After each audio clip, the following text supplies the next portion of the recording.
शिक्षा मंत्री भी मनीष सिसोदिया और शराब मंत्री भी मनीष सिसोदिया। तो नरेंद्र मोदी जी की सरकार कोई पूर्वाग्रह और पक्षपात से कार्रवाई कर रही है। इसको लेकर काफी आलोचना की जा रही है कि भाजपा सरकार के द्वारा राजनीतिक प्रताड़ना के कारण ये सब कार्रवाई हो रही है।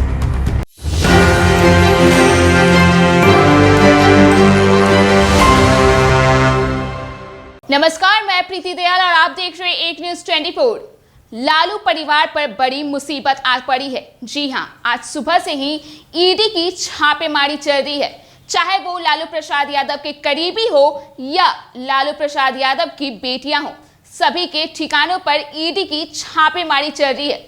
वहीं इस छापेमारी को लेकर राजद के कार्यकर्ताओं और जितने भी नेता और विधायक हैं उनमें आक्रोश फूट पड़ा है। जी हां, दरअसल आज ही शक्ति सिंह यादव और मनोज झा ने बीजेपी पर जमकर हमला बोला है। इसके साथ ही इससे पहले भी कई तरह की बयानबाजी देखी गई जिसमें राजद के द्वारा बीजेपी को निशाने पे लिया गया। इसके साथ ही बीजेपी के इशारे पर ही सीबीआई या फिर ईडी या फिर आईटी काम कर रही है, ऐसा कहा गया था, जिसको लेकर अब पूर्व केंद्रीय मंत्री रविशंकर प्रसाद ने अपना बयान जारी कर दिया है। उन्होंने साफ तौर पर कहा कि बीजेपी और प्रधानमंत्री नरेंद्र मोदी पर जो कुछ भी आरोप लगाए जा रहे हैं वे सभी बेबुनियाद है। क्या कुछ कह रहे हैं रविशंकर प्रसाद, आप वो सुने। ये सवाल का जवाब तो आपको देश को देना पड़ेगा ना कि कमीशन 2% से या 5% से 12% क्यों कर दिया गया। दिल्ली में शराब पीने की उम्र 21 से घटाकर 18 क्यों कर दी गई। दिल्ली में ऐसा टेंडर पॉलिसी क्यों बनाया गया जिसमें कुछ ही कंपनी को शराब निर्माताओं को फायदा होगा, जिसे कार्टेलाइजेशन कहते हैं। और दक्षिण भारत की कंपनियां दिल्ली में इतना सक्रिय कैसे हो गई थी। मुझे कोर्ट की कार्रवाई पर कुछ नहीं कहना है, लेकिन ये सवाल पब्लिक डोमेन में है ना, मीडिया ने छापा है ना। दक्षिण भारत के शराब ठेकेदार जिस होटल में ठहरे थे उस होटल से जब फोटोकॉपी की गई तो जो पॉलिसी दिया मनीष सिसोदिया जी ने उसमें वही पेज नंबर था।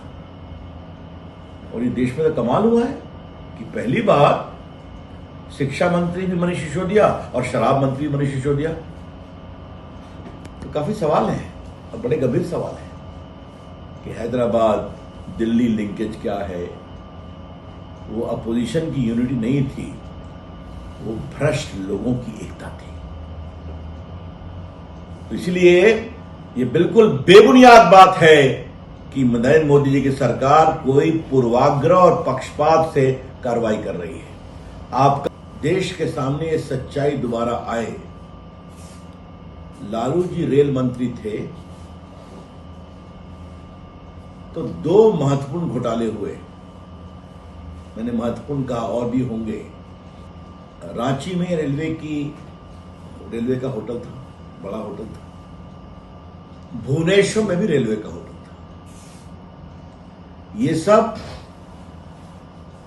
बिल्कुल एलिजिबिलिटी को कॉम्प्रोमाइज करके पटना की एक होटल चलाने वाली कंपनी को दे दिया गया।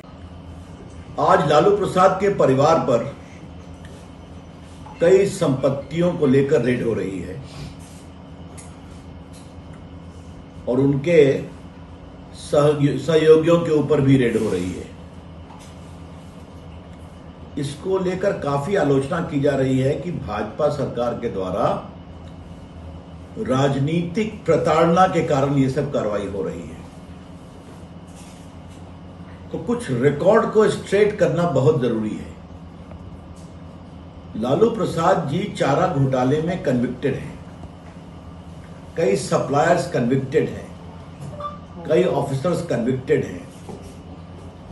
ये सब सीबीआई इंक्वायरी कब हुई थी, चार्जशीट कब फाइल हुआ था, जब देवेगौड़ा भारत के प्रधानमंत्री थे। उस सरकार को कौन समर्थन दे रहा था?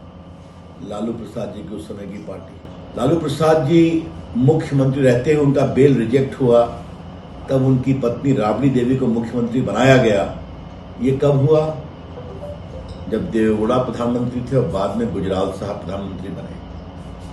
तो ये क्यों कहा जा रहा है कि भाजपा सरकार पूर्वाग्रह से काम करती है। बाद में अलकतरा घोटाला में भी सजा हुई उनके मंत्रियों को, अफसर्स को।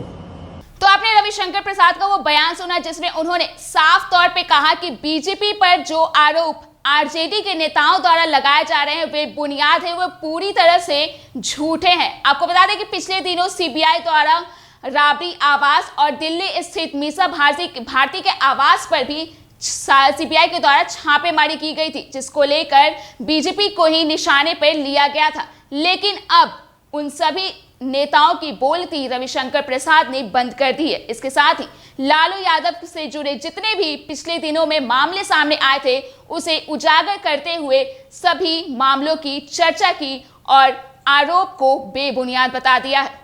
तो ऐसे ही तमाम अपडेट्स के लिए आप बने रहे एक न्यूज़ 24 के साथ। अगर आपने अभी तक हमारे चैनल को सब्सक्राइब नहीं किया है तो इसे सब्सक्राइब कर दें। साथ ही अगर ये वीडियो फेसबुक के माध्यम से देख रहे तो पेज को लाइक करना ना भूलें। यह वीडियो देखने के लिए आपका धन्यवाद।